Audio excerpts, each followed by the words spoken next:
Hey guys, Adam Savage here in my cave with a truly special bucket list of a one-day build.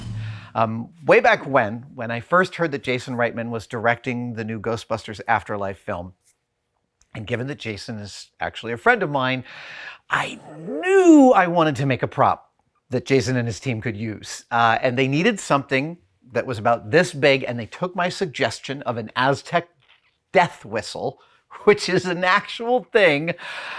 And reader, I got to build it for the film and hand deliver it to the set. Totally amazing.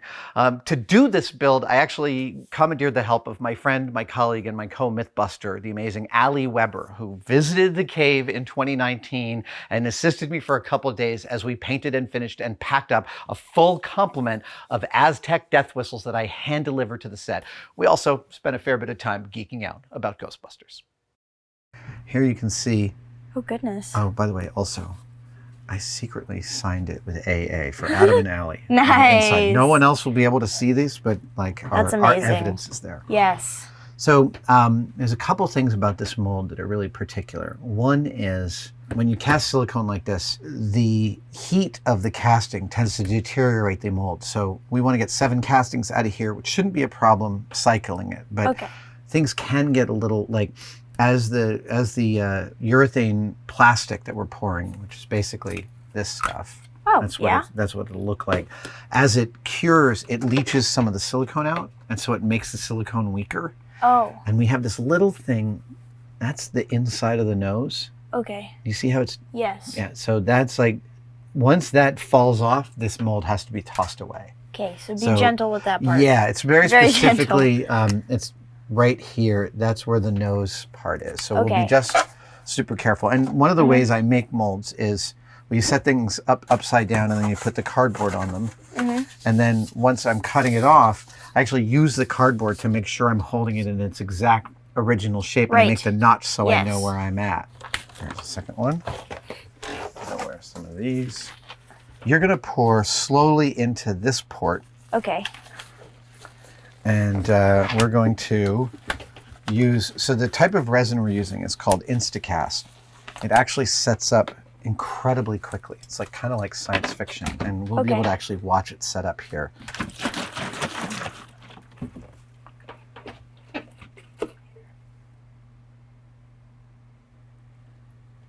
So what I want you to do is, once you start to mix it, then everything accelerates. So what I want you to do is, with this tongue depressor, go in and stir around, and your goal is to kind of stir about 40 times. I usually do it in 8. 1, 2, 3, 4, 5, 6, 7, 8, 1, 2. Right, like that kind of thing.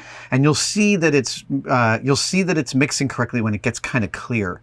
And then the moment you've done like 40 mixes, then you're going to kind of make a little pouring spout and pour slowly into there, keeping the resin level sort of at midpoint. And then you'll slowly, as you get towards the end of the cup, you'll see it show up here, and that's when we pause for the next step. So mix away. Awesome. This, by the way, this process of the plastic 2-part resin in the silicone mold is the soul of special effects prop making. Like everything ever is made almost using this exact technique. You see how it's getting a little clearer? Yeah. Yeah. And make sure you scrape the sides just in case there's any extra material that hasn't gotten mixed. Okay, great. Yep. Cool. Now you can toss that tongue depressor right there in the trash. Perfect. And come on over here, and I'm going to get on your other side and just slowly pour it in there. Yep. And you just want to keep the, pour a little faster. That's it. See how it right there, that's it. That's exactly the level you want to keep it at. That's putting more hydraulic pressure on it, filling the mold from the underside. Cool. You'll see it show up here first. Yeah, there, it's already shown up, but then it's going to show up over here. Now there's one aspect to this mold. Oh, yeah, it's coming up. A little more. Okay, pause. Now, we're gonna shake this because I've got some teeth that face upwards in this mold, and they get air bubbles in them. Right. And we're gonna have to repair those, but I'm doing this to kind of squeeze out some of those bubbles. Okay. Go ahead and pour a little more in. Hey, there, I saw one. Yep. Go all the way to the top. Keep coming, keep coming, keep coming. Excellent. Okay, pour in there too. Okay. Awesome. Okay, now pour the rest in these 2 molds just so we can watch it set. Okay. When that gets to the top. keep going. No, dump. Yeah, All the you want way? it to come all the way. Perfect, right? Just over to the edge. Yeah, exactly right. Cool. Cool. Now, I'm going to do a little more bubble removal, and we literally sit and wait, and you'll watch this. This is always sort of amazing. It's an exothermic reaction, so the thicker the plastic, the faster it sets. And what you'll see is in the fattest part is where the exothermic reaction is the most vigorous. And so you'll see a white spot form in the middle there, and then it'll slowly kick the entire thing until it turns exactly white. Cool. Yeah, I know. I love this stuff. So it'll be like this color. Cool. This is generally referred to as Instacast Okay. for obvious reasons. Yeah. Yep. Look at that. Oh, goodness. Yeah, it's like science fiction. So that's these polymer chains building from the heat reaction, causing the entire thing to harden. That's so cool. I know. All right. So now we wait for about 10 minutes before we can demold that. Cool. So, for example, go ahead and pop those out. Yeah, you can manhandle the silicone. Isn't that great? Yeah. When I found out that I could do this process at home, it like changed my life. Go ahead and pull the rubber bands off and pull the cardboard off. Okay. When you're doing this, what I'd recommend is, remember that's where the nose thing is. Yeah. So go ahead and just sort of work your way around, pulling it apart from the plastic, and you'll see it. Okay. You're gonna have to give it a little bit of strength. Yeah, there you go.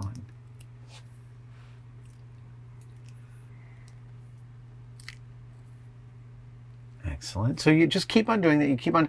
And when you get down to where that nose probably is, you're going to want to look in and see so that you can see that you're separating. And over here, you can kind of manhandle it because this stuff isn't as delicate. Okay. There we go. There's our. See, we got some teeth that didn't set, which has happened on every casting. Okay. So you can go in and start to pull the plastic out. These teeth, that piece will just probably pop right off. Okay. Yeah. And you can, reach in there and grab that jaw. And, yeah, there you are. Perfect. Excellent. Oh, goodness. Let's take that over to the workbench. That is fancy right there. This is actually a really great little education in mold making because I set it up on a board like this, right? Yeah. I had big pieces of sprue going to narrow places so that I can clean that up easily. But then when you pour it, it's this, right? So we poured down here and let the hydraulic forces push the resin up through the mold. Here's this one thing that I love, which is when it's a good mold, the only cleanup necessary is a fingernail. That's what my friend Tony Preciado taught me. And so here we have the fingernail. Oh, nice. And all that mold line just disappears. That's really good. Isn't that cool? Yeah. Okay, so that's our 7th casting. 3 heroes, 2 background, and 2 stunts. Okay. 7 total. So what I want to do is, I think that we can start just snapping parts off of the trees. I think we can do that, and then we'll do some finishing on that, and the same thing with the jaws. Oh, that's They can nice. snap right off. Get rid of those. Perfect. Yeah, Yes, put those right there. here. It's because it's sculpted, as it were. We have a lot of latitude. We can hide our crimes later. Oh, so satisfying. Yes.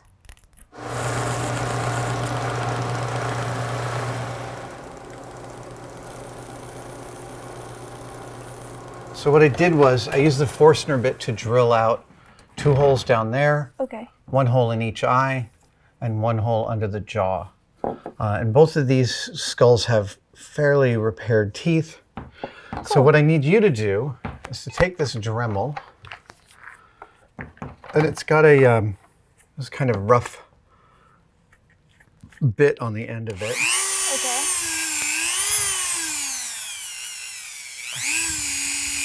So first things first is you see how in here my drill bit has left that kind of edge where you see the edge of the thing. I want to get rid of that. Just round it off then? Yeah, so it's about going in and kind of, your best bet for safety is to move the back end of this bit past the eye socket. Therefore, you're not going to end up sort of re-sculpting it. Okay. And just kind of get in there softly you can almost draw with the tip of this, where I'm basically doing almost nothing. Okay. But it's definitely helping in terms of getting rid of that line, those witness marks. Okay. And once you've done that, then you go in and you see that little... Right, yeah. Take care of that too. Okay.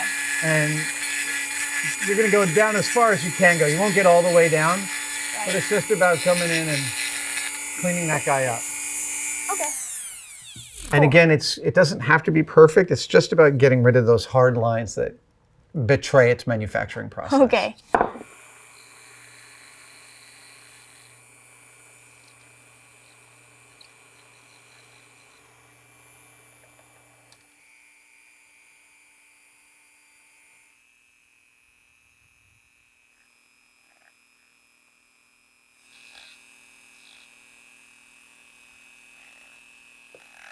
A thing about painting.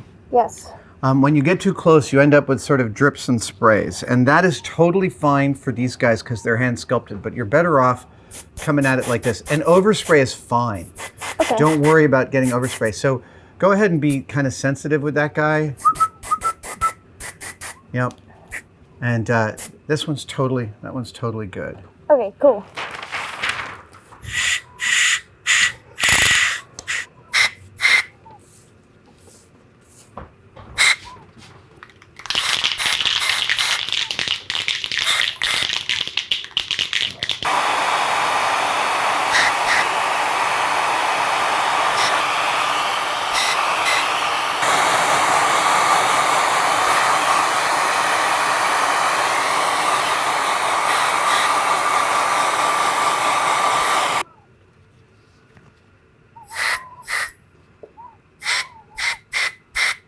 The next thing we're going to do is hit these with their base color, which is tan. For this, we want to not do an overly heavy coat because it'll take a long time to dry. Right. So we're going to do a set of light dusting coats while blow drying in between to kind of like keep this sort of flowing. Okay. We'll lay on a bunch of thin coats. And you probably want to, in a couple, a minute or so, put the respirator back on. It'll just be like sort of dust, dust, dust, dry, Right. dry, dry, turn, dust, dust, dust, dry, dry. And it's not going to look like we're making a lot of progress for a little while, but then Okay. we will. Cool.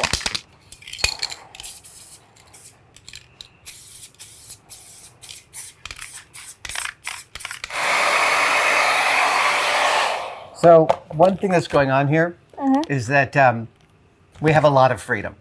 Okay. Like if you were painting something that was like mechanically had to look really perfect, like the handle of a military door, you'd be taking a lot more precautions with waiting for the paint to be fully dry. But with this one, every bit that we mark it up, ding it, beat it up, and scratch it is just making it look better. Okay. So that we have a tremendous amount of wiggle room here. So that's plenty for the first pass, and then swap them over. Okay. And I'm going to hand you the paint and have you do the dusting on this path. Okay. And again, it's going to be a while before it looks like we're making progress. So about this far away, about 10 inches away. Okay. And Really always start before and lead into it. Okay. Okay? Mm-hmm. Yeah. Yeah.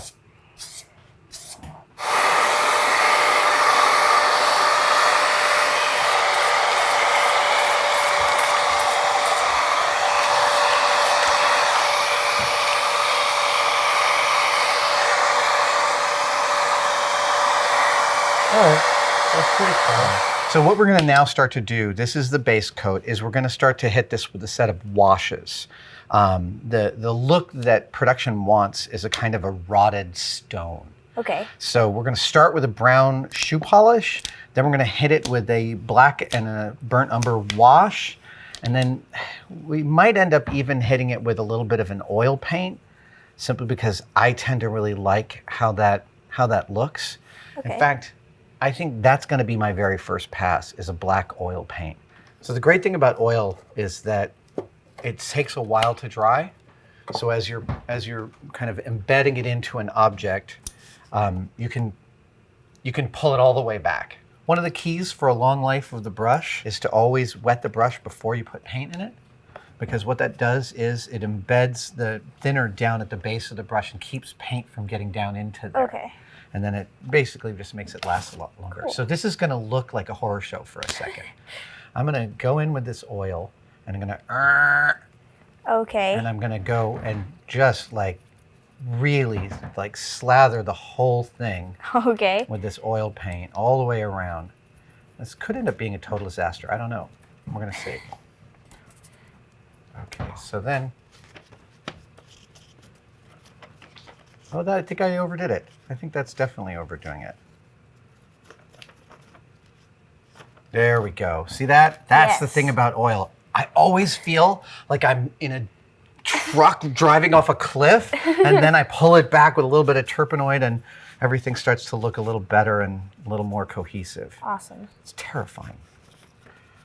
Okay, that's great. So again, you're looking to try and make it look like it's all one material. So any spot you see where you don't have paint, Okay. you want to like get yourself in there and kind of, yeah, Okay. peel it back off again. And the other thing that the oil paint does is it highlights all these details, like the spaces in the teeth, and Right. it kind of makes them pop, and we get to see them narratively, and that's awesome. Cool. Okay, so do you want to start to do this? Let's get your Yes. brush wet. Okay.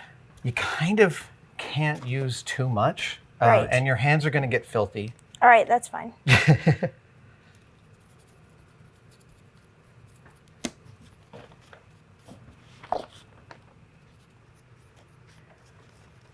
Yeah, it does. That's fine, though.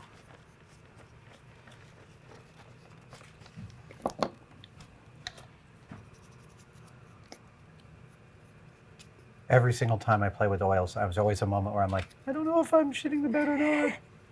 Oh, I'm liking these teeth. Yeah. Isn't that fun? I love watching the oils settle into pockets and start to pull out detail. Careful about rubbing too much terpenoid because you can see it does take off the tan. Okay. But we're Yeah. getting something, we're getting fairly consistent there. That's great. Oh, let's get a little bit of oil in there. Yep. Isn't this amazing? This is like almost why I make props. Because this part is so much fun. Like every stage is almost a disaster and then also kind of works. Yes. So take a look at this to see how there's not a lot of separation here. Like Right. this kind of disappears. So watch this. I take a little bit of black on my brush and I just go right around the edge here, like that. Okay. And then I go up the center, and then I go and I hit it with the. See that? Oh, and then you See have how like that a made that layer all of- pop? Yeah. And it doesn't look like I added a lot more color to it. I just Right. went into the lines. So this is what we're going to be like sensitive to here, is making sure that the details are really clear. Like, does it immediately communicate as a face? If so, then we can move on.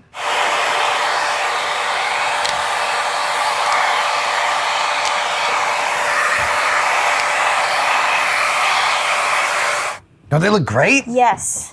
For So what I've sure. been doing here is I've been kind of just like, I came in while we were eating lunch and I was just looking and like choose a detail and I make it work on all 7. So it's like, okay, the teeth were a little bit monochromatic. So I went in and I kind of did a pass on brightening the teeth on each one. And then I looked at these and I made sure that these details popped. And I looked at them this way and I made sure that those details popped. So now we're gonna go and do a shoe polish wash. And this is gonna be a subtle, well, one of the key things about weathering is it's never a single color. Okay. I mean, this looks fine, but if you looked at it on camera, well, actually, we'll do a pass with the brown and you'll get to see how the difference is. It's just layers in a sort of deeper kind of dirt and stuff.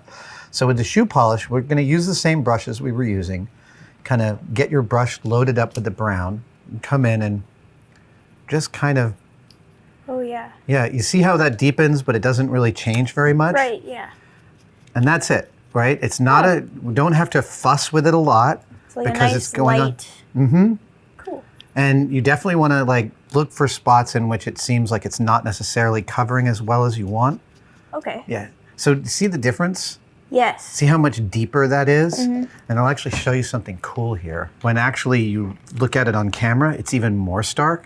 Oh, yeah. See how that just doesn't have any depth, Right. and that has so much more just from that one Yes. little pass. So one of the interesting things about film paint jobs is they often look a little gaudy in person, because you make the gestures really big so that they show up on Right. camera. Yeah. And also, there may be a spot where you have a big splotch of brown. That's, one of the other things people have trouble with weathering is they tend to be too uniform about it. Right. And nature tends to make things dirty in irregular ways. So that's another thing to watch out for, is like, oh, if you end up with a splotch, maybe that splotch belongs. God, that's great. Also, with these, now that we've got this base coat kind of on, you can make your gestures like this. You can wipe it off. You see how when I do it like that, I'm sort of imitating the wear patterns of what it would be if you were carrying it around, Right. right? So now it's getting like more dirty in these spots, and that kind of that really sells. Okay. There's always this point at which you're like, I don't think I can make this any better. And then you do another pass with a different color and you're like, oh, it's so much better.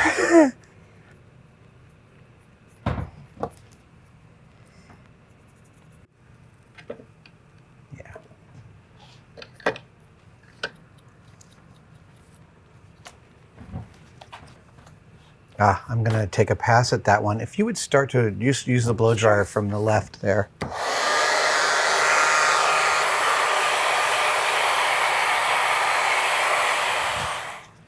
So the reason we went through all that trouble to dry it out was because I want to give it a coat of matte paint, matte clear. Okay. Up till now, we've been doing all oil-based paints. The spray paint, and then the oil paint, and then the shoe polish are all oil-based. So you noticed when we were putting on the shoe polish that it sometimes pulled the black paint with it? Yes, yeah. And that's useful. But now I want to move on to the next stage, and the next stage involves some acrylic washes. So in order to stop that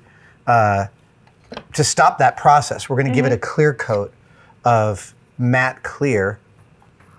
What is that? We're going to give it a clear coat of matte clear, and then we're going to let that dry and go over that with acrylic. And then it's kind of like a barrier coat. It's very, very subtle, but I find it just lends a little more depth to the thing.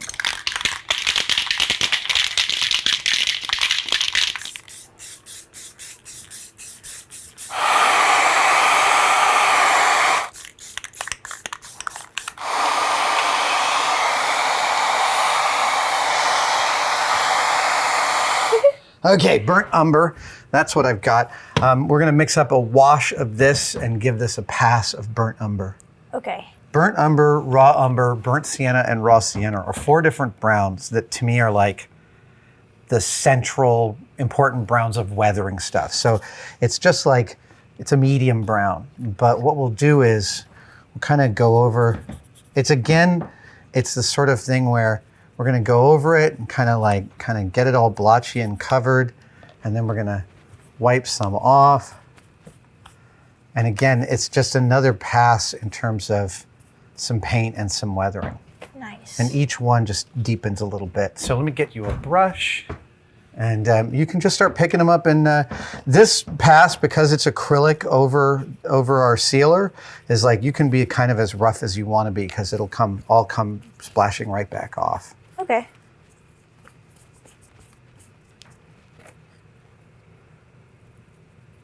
And also, it doesn't have to be totally uniform. For instance, you could just, like, I'm just doing a kind of a wash up the right side of the face here. Dirt doesn't discriminate. And do you see that? Do you see how in just even a subtle way, it's kind of deepening the... Yes.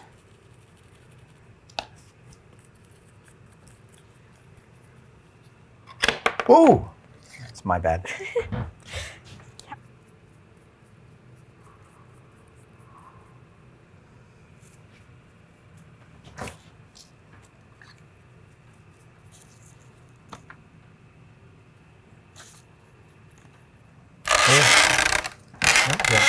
Yep. Oh, they're starting to look so awesome. Okay,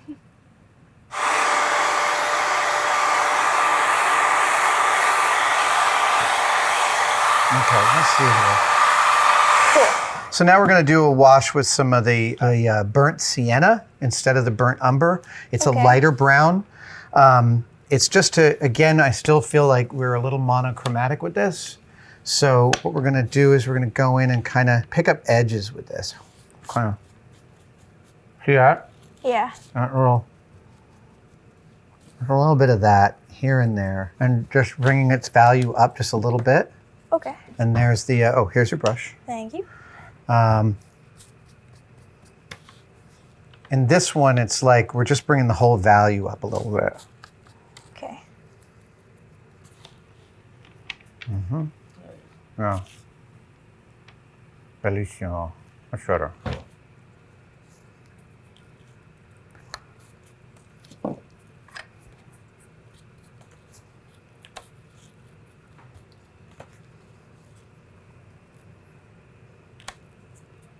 That's kind of great. Okay, so let's do that. Let's go ahead and take a brush, and we're gonna do this in small passes. We're gonna do a little bit of gray there, and a little bit of gray there. Use a Q-tip to pull it back off. We're just gonna move through this methodically now, because these are the details that are gonna match and be noticed across all of them. And your finger again is a great way to move paint. Oh, also, if you end up with a little bit that's dry, lick your finger, and you can pull it right back off again. I mean, this is where I like find so much magic in this. Especially also when you just start to like touch it with your finger and you're like, wow. Okay, so we're gonna do the thongs. And here's how the thong works. Go ahead and grab one of these. And let's try not to whiz the leather through the hole because it'll just pull the paint right off. But if you take this and hold it at its folding point, and you put one end through one hole and the other end through the other hole, and you pull them up so that they're even at the end. Left one goes under the right side, and then we will leave these long and untied in case they have some other thong needs while they're there. All right, ladies and germs, we are super, super close here. I want to add, I'm just really, really pleased with how these came out. I want to add some dirt. I know we've done a lot of work making them dirty, but I'm going to use, so this is, let's see, where do I begin? This is a bit of Jersey t-shirt material filled with a powder. So we would call this a pounce bag. And in mold making, I'd use one full of cornstarch to dust my mold to help it help the plastic go everywhere. This one, though, is a pounce bag full of diatomaceous earth, otherwise known as fuller's earth, otherwise known as dust in the movies. So whenever you see someone in the movies like open a book and blow, it's this stuff. And it's like, it's just perfect dirt. So we're just gonna pounce these guys, and then we're gonna pull the dirt back off, and you'll see it's gonna kind of make them look a little sandy and dirty. So I'm just gonna, if you'll take a cleaner rag than that one, and I'm just gonna hit these guys with a little bit of fuller's earth, and if you would go ahead and just start pulling back off of there. It's great.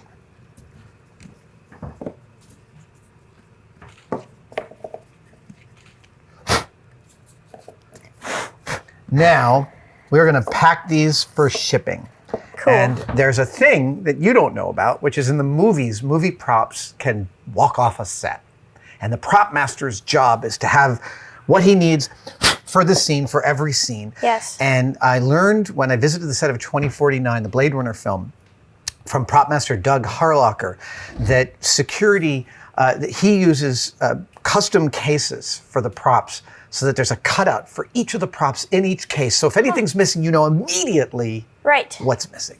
So I've got a case, and it's here. Come on over here. Okay, awesome. And we got one for each of our 7 guys. Now, I was thinking of bundle this up and put it underneath, and then just the guy would sit right like that. Great. Bundle it up so it sits underneath. All right, Allie. Yay. What a pleasure, colleague, to have your help with this amazing project. I really thank you for flying in and assisting me. That was amazing. Yes, I'm super excited. Like, more than I already was. Yeah, we'll be there on opening night of the movie. Like, yes. Oh my God, we're recording this, and you won't see this for like a year. Yeah, be a whole different person. Yep. Maybe a new haircut. You're gonna be like 3 inches tall. Yeah.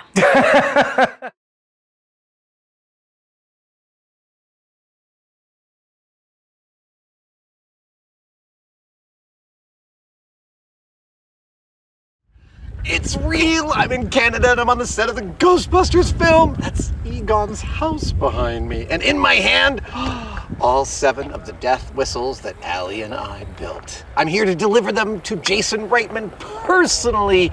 Let's go.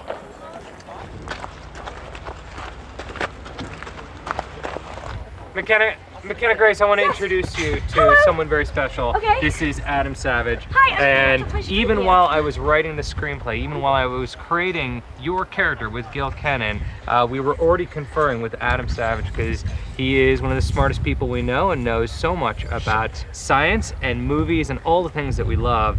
And I believe he's brought something really special for us today. Okay. Uh-oh. Your Aztec death whistle.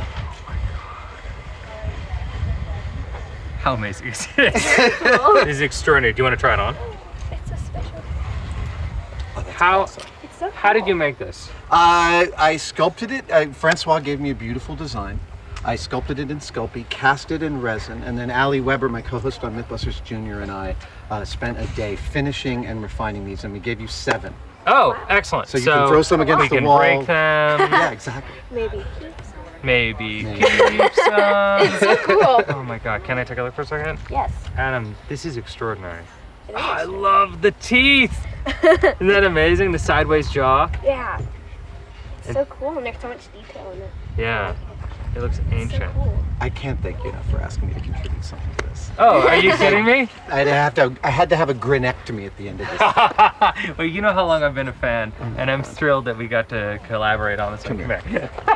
Thank you. It looks awesome on you. Yeah, I know. I feel awesome with it on. Thank you for coming to visit us here. Thanks for Thank having you for me. delivering this. Absolutely. We can now make the movie. Good. Woo. All right. I'll see you. All right. Thank you, Ali Weber. Thank you, Ali Weber. It looks amazing. You crushed it. It's very nice.